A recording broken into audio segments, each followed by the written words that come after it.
Hello, this is Ron West Virginia once again, with another YouTube classic, and so this time I'm getting ready to finally talk about, this ridiculous, I don't know, abomination, if you could call it, the list of the 50 greatest superstars in WWE history, and it is, I mean, I see what I mean controversial, but to me it's really not just controversial. Some of this stuff is just a lot of stuff is just plain stupid for real, and it's just biased. But I think that's one of that's part of this plan, like just to have people talking, and just to stir that type of stuff up.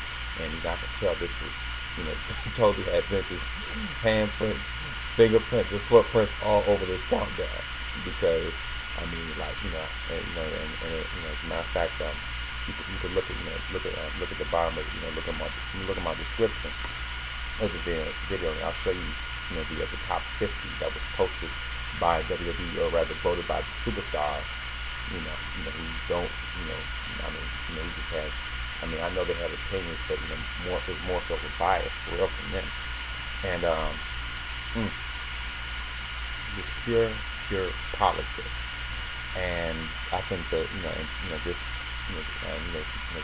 just to start off right away, there were quite a few red flags. As a matter of fact, I've even had a sneak preview of of this list ahead of time before they start talking about the DVD. I've even seen it before, and the fact that they had Hulk Hogan at number 23, Rey Mysterio at number 9 is pitiful. It's pathetic. It's pathetic. Well, but I mean that's ridiculous. But I'm gonna backtrack. But as far as Shawn Michaels being number 1, I could see that. It's kind of understandable. I mean, this is particular, his great impact on the business, his athleticism, the fact, the way he's opened up doors for so many younger stars, and he's had great WrestleMania matches. I mean, many of his matches were match of the year. I mean, he's not just Mr. WrestleMania, he's Mr. Pay-Per-View. There's nobody who's ever outperformed him. Really, he's really outperformed him in a big match situation.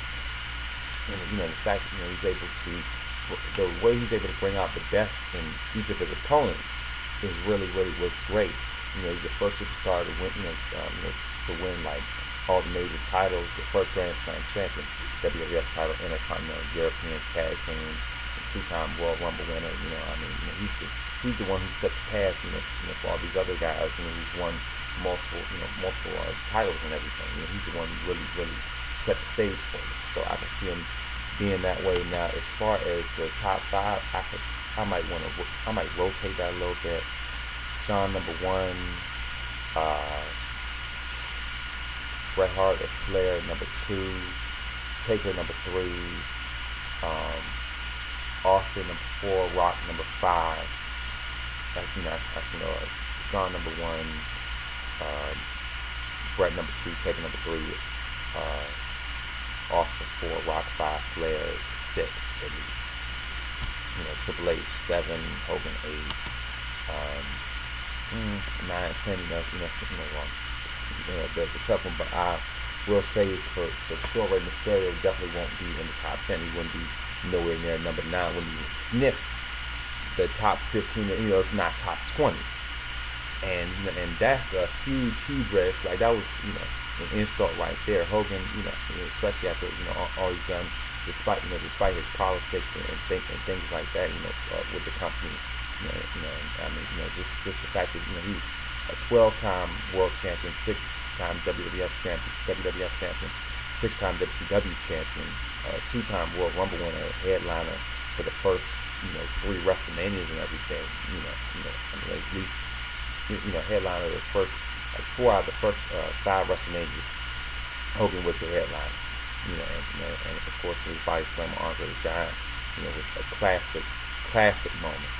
I think that was like the big highlight of the match right there in itself. Even though I think the Steamboat Savage match was actually better, but but for him to slam Andre the Giant like that, was what further put him on the map even more, and just wrestling itself on the map even more. The fact that he did that. And so, of course, the fact that he was able to reinvent himself, with the Hollywood Hogan character, NWO, which I was kind of a fan of myself. So for Hogan's definitely got to be in the top 10. He's got to be up there, and the fact that Sting is not in there, is another ridiculous, is ridiculous in itself as well, because when I'm looking at this list, I see that many of these guys, many of these guys, were great in other promotions besides WWE, NWA, the WCW, and USWA, Mid South, all this different type of stuff, and basically, and technically, since Vince has bought WCW, he owns the rights to the company,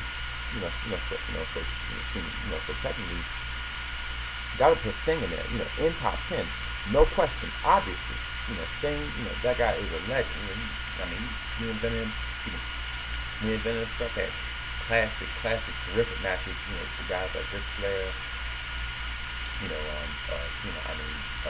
made Lex Luger look great, but, things like that, his match with Hogan, a Starcade, maybe I have to say that, but, just his main impact, the stuff they did in Japan and things like that, that definitely, for me, Sting deserves to be in the top 10. He's a great big match performer as well. A match between him and Shawn Michaels, that's like near the top of a lot of guys, list of fantasy matchups.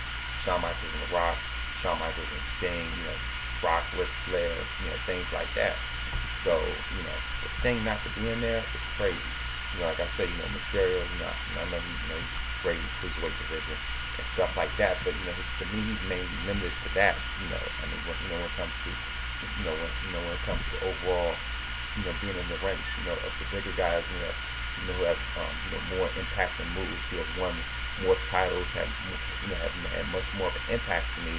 Mysterio's not even in that category, and for him to be ranked higher than Eddie Guerrero, come on, that's ridiculous. I think, the reason why Mysterio, I'm just going to go ahead and, say it right now. I believe that, the reason why Rey Mysterio, won the world title, especially at WrestleMania, was for the tribute to Eddie Guerrero. That's the main, that's the main reason why, because obviously, Salvador Guerrero wasn't even good enough, to really be up there like that. So, and of course, Rey Mysterio, Mysterio's fans, a lot of his fans are kids anyway. And, of course, I can see Mysterio being a moneymaker, but as far as my skills, didn't really strike too much of a chord like that with me. I know he's been in ECW and stuff like that, but for him, nothing that he's done really, to me has signified him being top 10, top 10. I've never seen him do anything that was, that was more groundbreaking than anything that, Hogan, Eddie Guerrero, Piper, Mr. Perfect, Chris Jericho, any of those guys, he's never, never really, never done anything, anywhere close to that. I know he's quick and everything like that, but a lot of times, that's not really, not really gonna, not really gonna seal the deal.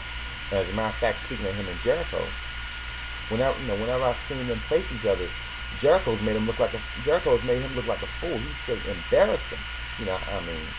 Definitely, and for him to be ranked so much higher ahead of Chris Jericho and Eddie Guerrero, to me, Eddie Guerrero is actually a better champion in my view than Rey Mysterio. He's a better technical wrestler, much better grappler, pretty much, if it wasn't for Eddie Guerrero, Rey Mysterio wouldn't have been, as good as he became.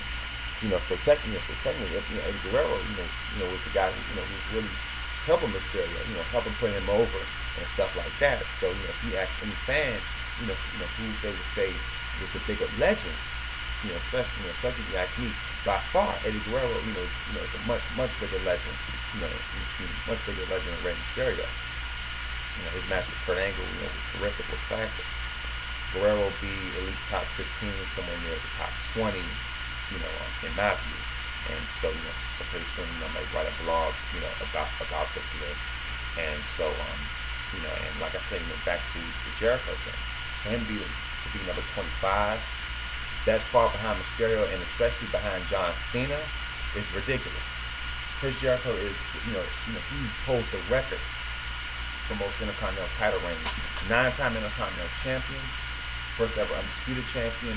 Not just that, but he beat The Rock and Stone Cold Steve Austin in the exact same night.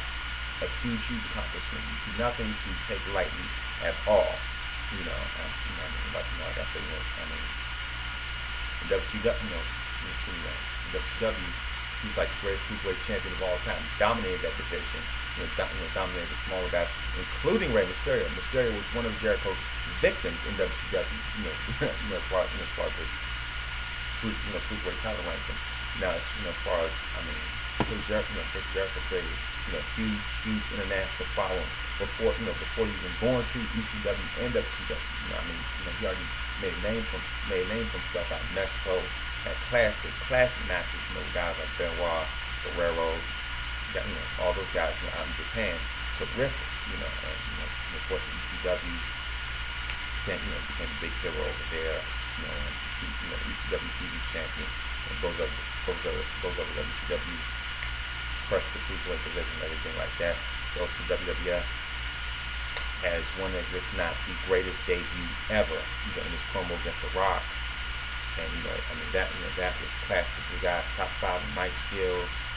Where else can you go wrong? Edge, 10-time world champion. So him and Jericho obviously ranked way ahead of Cena. So I'm just sharing a bit of my thoughts as far as this list goes.